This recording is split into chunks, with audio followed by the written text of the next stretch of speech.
মাছগুলো খুব লাফাচ্ছিল, তাই নিয়ে রান্না করেই ফেললাম। চলুন রান্নাটা কিভাবে করলাম দেখে আসি। এখানে আমি পেঁয়াজগুলো সুন্দর করে তেলে ভেজে নিচ্ছি। পেঁয়াজ দিয়ে দিয়েছি তেলের মধ্যে, গরম তেলে পেঁয়াজ দিয়ে সুন্দর করে হালকা মিডিয়ামে ভেজে নিচ্ছি, লাল লাল করে হালকা কিছুটা, দেখতেই পাচ্ছেন।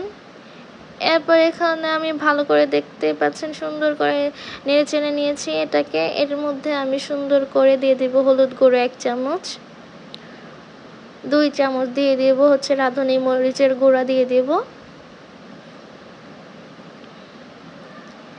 এটাকে সুন্দর নাড়াচাড়া দিয়ে দেব, নাড়াচাড়া দিয়ে দেব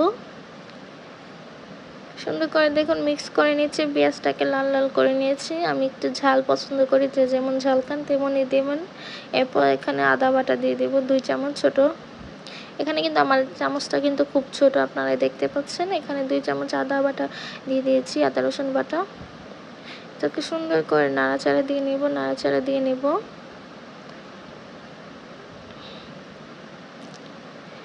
এরপর দেখতে পাচ্ছেন এটা কি সুন্দর লাল চকচকে এসে পড়েছে। এর মধ্যে টমেটো অ্যাড করে দেব, টমেটো কুচিগুলো।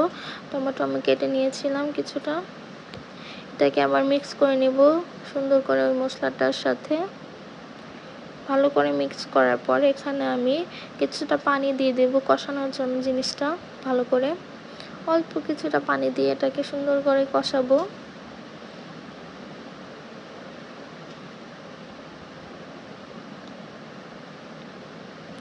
তো সুন্দর করে নাড়াচাড়া দিয়ে পুরোটা মশলা মিক্স করে নেব টমেটো আর পেঁয়াজের সাথে। কিছুক্ষণ এটাকে রাখবো আমি।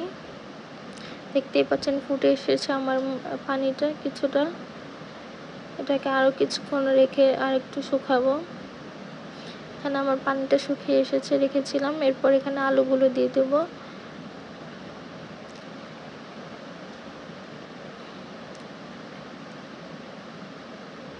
অনেকে তরকারি বা যে কোনো সবজি দিয়ে মাছ রান্না পছন্দ করেন, আপনারা যে সবজি দেবেন সেটাই দিতে পারেন। আলু যেমন আমি দিয়েছি, আলু এখানে আমি আলুটা বেশি পছন্দ করি। অন্যান্য সবজি দিয়ে মাছটা আমি খেতে পছন্দ করি, বেশিরভাগ ভুনা আর এই যে আলুটা দিয়ে রান্না পছন্দ করি। এটাকে আমি ভালো করে কষিয়ে নিব আলুটা দিয়ে।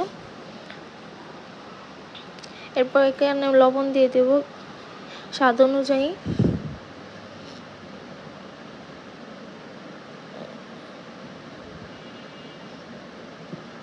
এটাকে আবার নাড়াচাড়া দিয়ে দিব সুন্দর করে।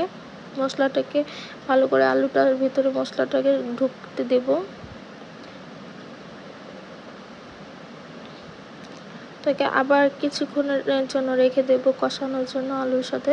দেখুন কষে এসেছে কি সুন্দর, দেখতেই পাচ্ছেন। এরপর আমার ভাজা মাছগুলো ছিল, আমি ভেজে রেখেছিলাম আগে থেকেই কই মাছগুলো এখানে দিয়ে দিচ্ছি। 3 পিস কই মাছ রান্না করবো আজকে আমার দুপুরের জন্য, আর আপনার ভাইয়া আর আমার জন্য রাত্রের জন্য। এই 3 পিস রান্না করি। আমি সবসময় এরকম করে রান্না করি। এবার এখানে পানি দিয়ে দেবো মাছটার সাথে আরও বাকি মশলাটা ঢোকার জন্য, কারণ এটা লাড়া দিলে আমার মাছটা ভেঙে যেতে পারে। এটাকে ভালো করে পানি দিয়ে সুন্দর মতো করে নেব। আর একটু নাড়াচাড়া দিয়ে মাছটাকে নেড়ে নেব, মশলাটা যেন ভালো করে উপরে এসে ওঠে।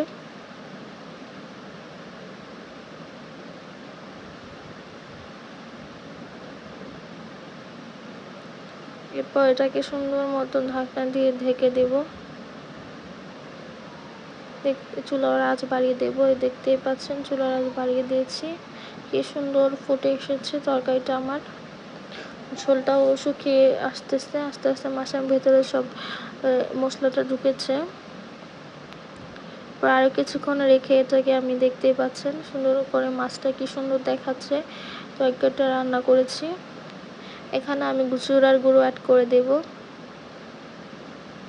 কারণ তরকারিতে দেখবেন জিরার গুঁড়োটা দিলে খুব স্বাদ লাগে, খেতে মজাও লাগে।